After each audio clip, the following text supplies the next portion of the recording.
I'm back. If you're like, who is this girl talking? I'm UDA. I'm part of the Burb and Bougie team. I'm here to talk about women in pop culture and TV and film. Today I'm switching it up and we're doing a movie analysis. So Burb talked about this movie last year on her page. It was like October, maybe 9th. And she did not go into too much detail because she didn't want to spoil it. But obviously I'm doing a deep dive today, so there's going to be spoilers. I also want to give a trigger warning for DV and essay. We have our two main characters up here.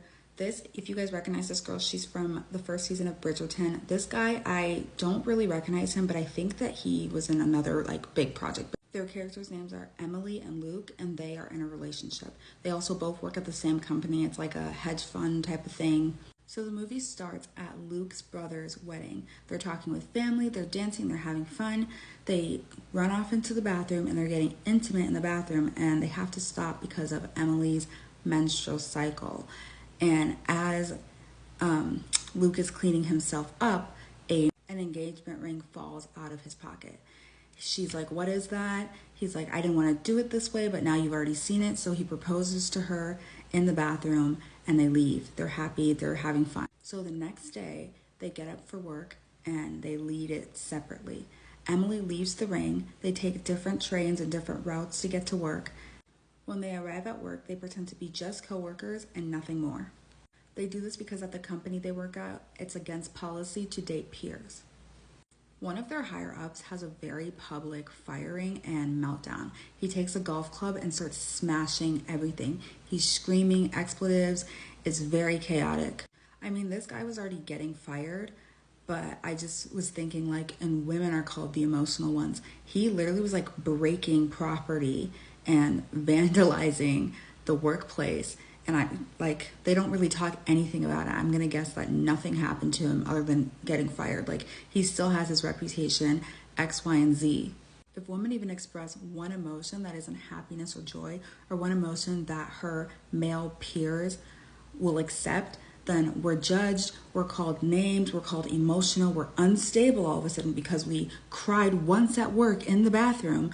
Oh, don't want to rock the boat. So we're back at their apartment. Luke and Emily seem happier than ever. One, they're getting married, and two, it was rumored that he was going to get a promotion because, obviously one of their higher ups was fired. The next morning, their boss calls Emily 6 times at 3 a.m. She finally picks up the phone. She goes to meet the boss at it's like a speakeasy. When she sits down, their shared boss intimidates her a little bit, and then he proceeds to list all of her accomplishments. And I don't know if this is like a thing in the business world or like a negging in the business world, but it was just super weird to me that like at first he's like trying to scare her, and then he's like, oh, well, you graduated from Harvard. Emily learns that she's getting the promotion instead of Luke. Emily arrives back home, and her first instinct is to coat her promotion with an apology to her fiance. She gets a promotion that will change her life, and her first move is to placate her partner's feelings.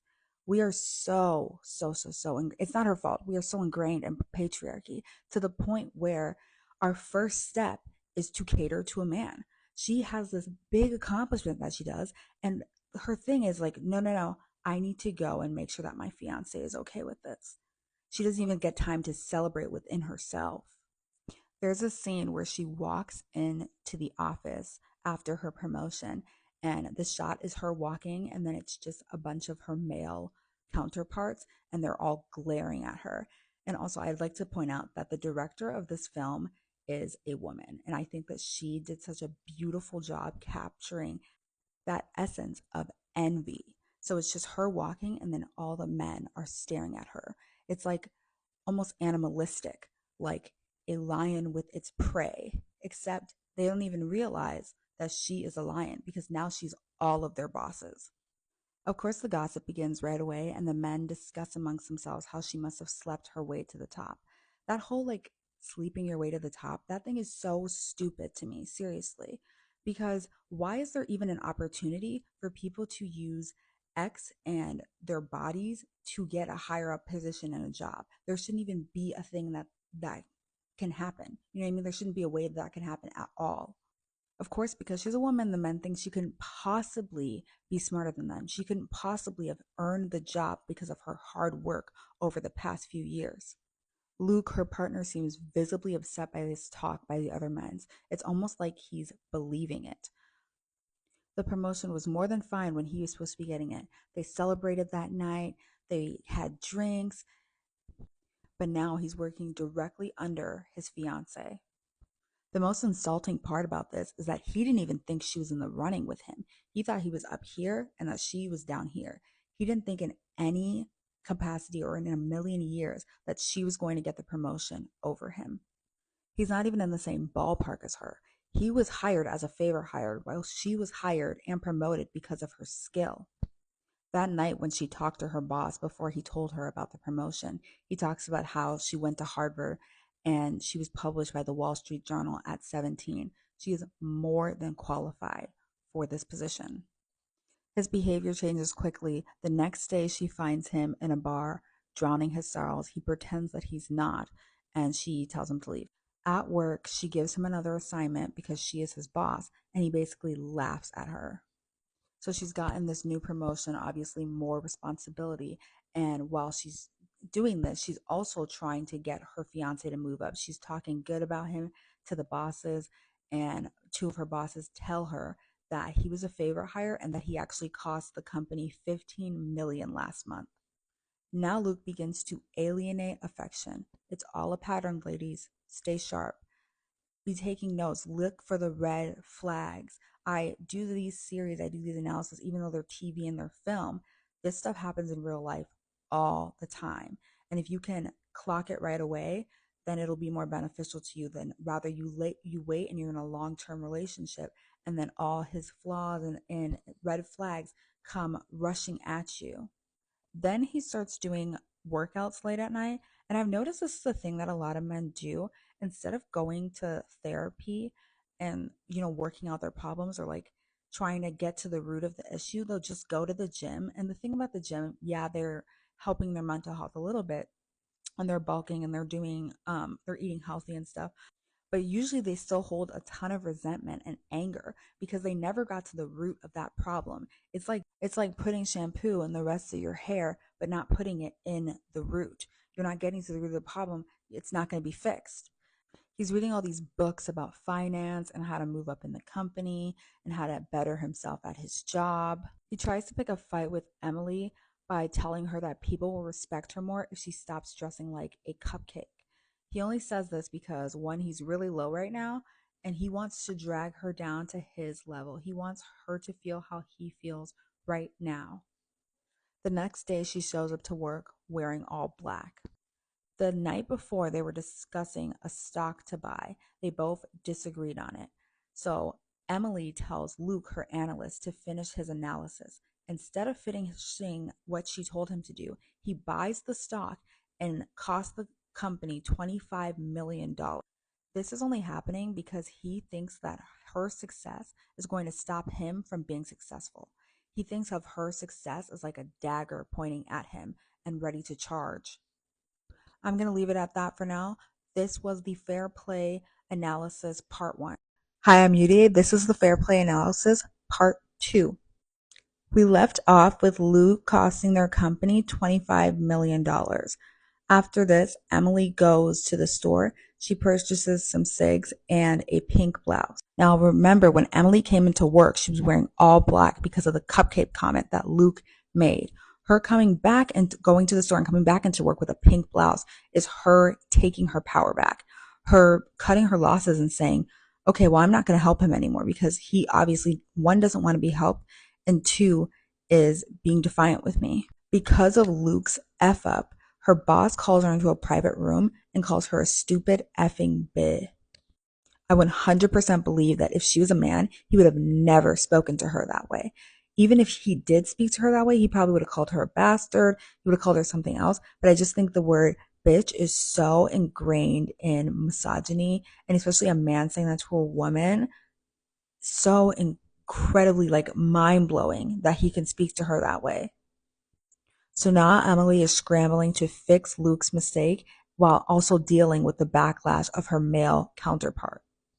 I think the director does a great job of showing how isolated Luke is or how alienated her affection is. In certain parts of the movie, we barely see him. We also don't find out what Luke is actually feeling until the end of the movie because it's coming from Emily's perspective. The audience is watching it through her. They haven't been intimate in weeks, and the one time they try, Luke Jr. cannot rise to the occasion, if you know what I mean. Fixing her fiance's mistake, she makes a big win with the company. So the other men and her bosses come in and they say they're going to take her out to a bar.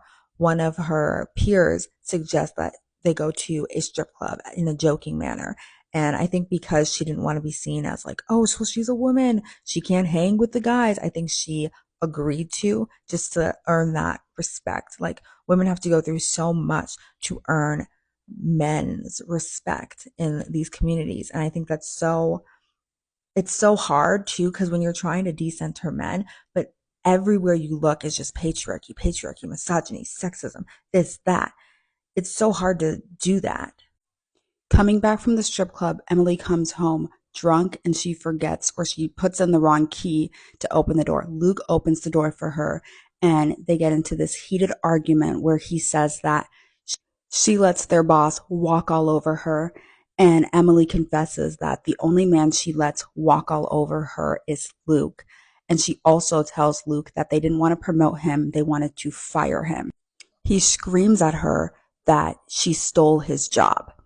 Afterwards, he like disappears. He leaves the apartment. She doesn't know where he is. She calls his brother. She's calling his family member. She doesn't know where he is.